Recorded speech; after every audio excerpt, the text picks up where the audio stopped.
It was Sunday afternoon. I had one goal, right. And 3 hours later, I had nothing written. Now, mind you, my kitchen was very organized. I had gone through some paperwork and sorted mail, come up with my grocery list for the week, sent a couple of emails, had researched this new supplement, and then read a little bit and, of course, surfed on social media. Here's the irony. A lot of the stuff that I focused on, I actually don't even like that much, but our brain is tricky. It wasn't until someone introduced me to the 5 different gears that we can be in that I was able to understand how to cage some of that distraction. So let's jump in. Welcome to Command the Chaos Module 9, the perfect, no, intentional week. You're in the final countdown. And remember, the promise of this course is that we're going to save you time. And I have a simple challenge for you: protect 3 hours during your week. That's it. Now, let's jump into the 5 gears framework. If we think of our brain like a car transmission, every single gear has a purpose. It's important, but there's a few things we have to remember. One, you can't be in one gear forever. We often oscillate back and forth. And two, these gears take up a certain amount of energy, amount of time. All of these things really contribute. Starting with fifth gear, this is where I want you to think about you are focused, you are locked in, you are getting some deep work in. Everything that could be a distraction, you've been able to push out. This is almost this feeling sometimes of euphoria because you're able to make some movement, some traction on something that was really tough. It's that higher level thinking. Now, moving into fourth gear, when we're at work, we're trying to knock out tasks. We've got to answer those emails, hopefully in a time block, but we need to go to meetings. We have to organize. And as easy as it is to say, oh, you don't need to make a grocery list, you do. You got to feed your family or you've got to sustain yourself. Fourth gear isn't bad, but we have to remind ourselves that it's not exactly going to help us with some of the large goals in the movement we're trying to make.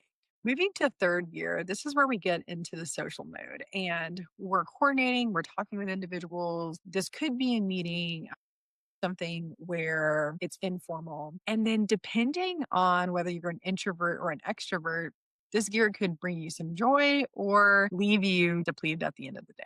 Depending on how you use it and this time is structured, it can be traction or a distraction. Moving into second gear is where we're able to connect. And this is that human element where you're able to talk with a friend or a family member or do a one on one and be able to talk more than just about a task or an agenda. And finally, we have our first gear. Yay! Restoration, recharge mode, me time, self care, whatever you want to call it. Some of the individuals I coach will argue with me that being on Netflix or social media can recharge. And what I would say is that it is still giving some dopamine hits versus if you're able to take some time and do something that recharges you, allows your brain to settle instead of spike.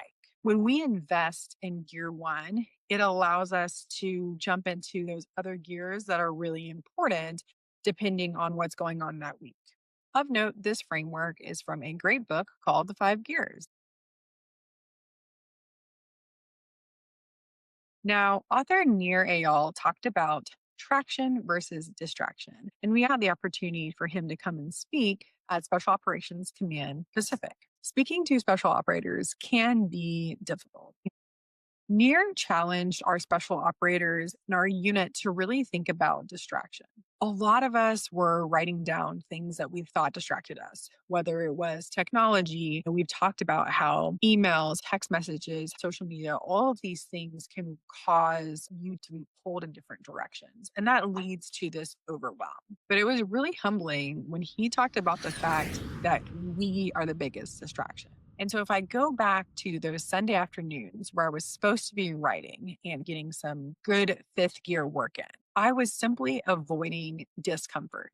I didn't want to have to hunker down and ask hard questions or think, oh my gosh, maybe I need to change the topic of my thesis. Fifth gear is so uncomfortable. And yet, if we spend even 3 hours in fifth gear over a week, you will see so much progress.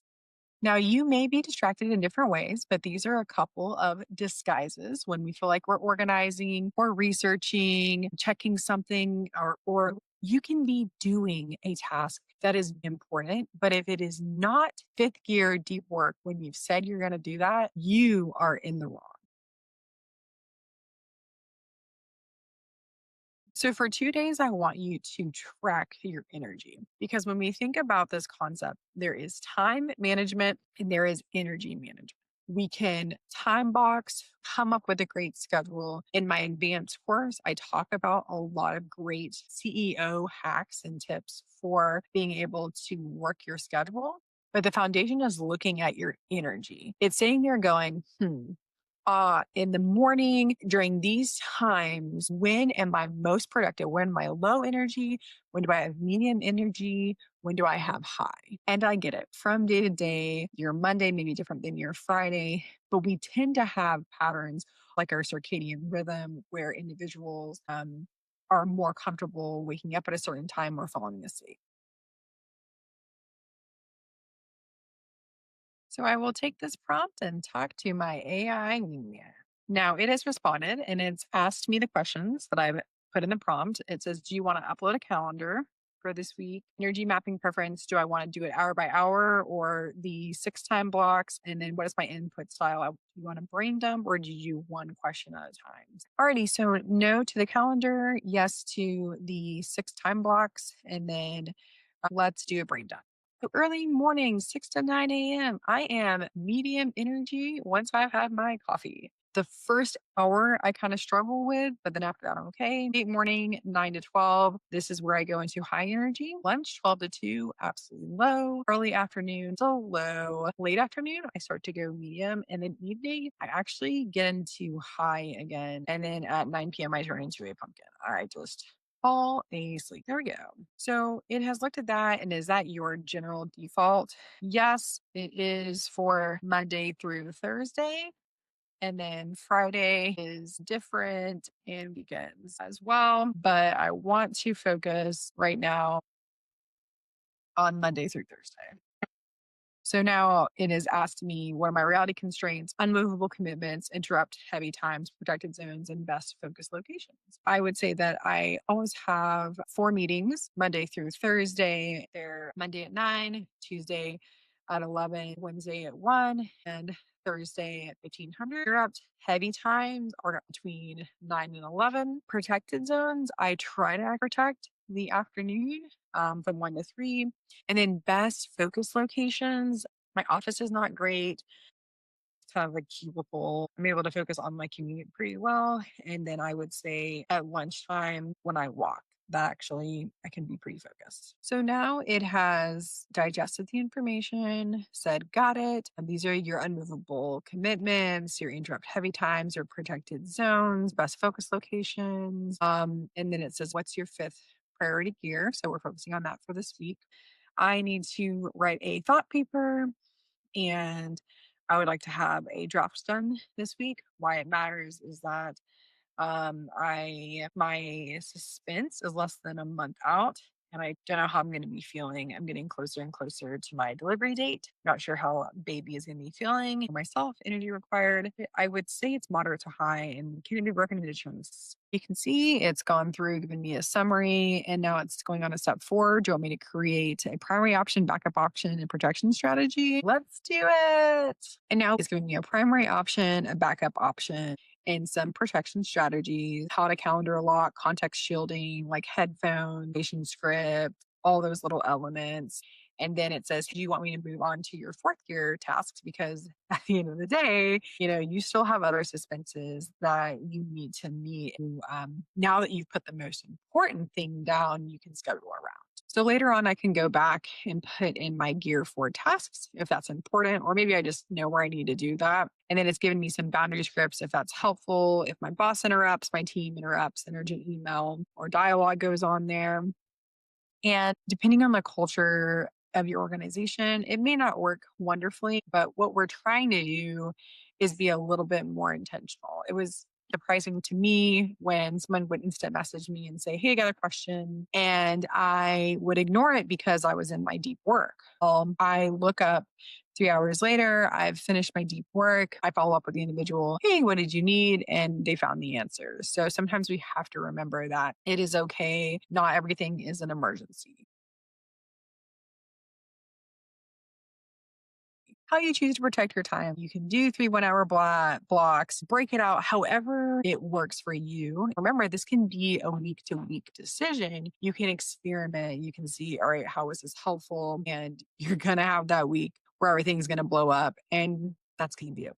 For you mathletes out there, I know that 60% is not passing, but it is passing for Dr. Liz because what we're trying to do is establish habits of being more intentional of how we're going to plan our day, of how we're going to look at our energy. If we know that when we wake up, you are ready to go, do not waste it on something that is not important to you. Now, if you want to get into gear two or gear one, during that high energy because you know you need that, that is okay. But make a decision that aligns with your values and not as just the default. Some of my favorite energy hacks that can work is if you feel you have a post lunch crash, take a walk. It will help activate your brain, but it will also help you to maybe do multi-moding task switching where you're thinking about something or you're talking to someone near and his work gives some great advice. But if you feel like you can't start, I've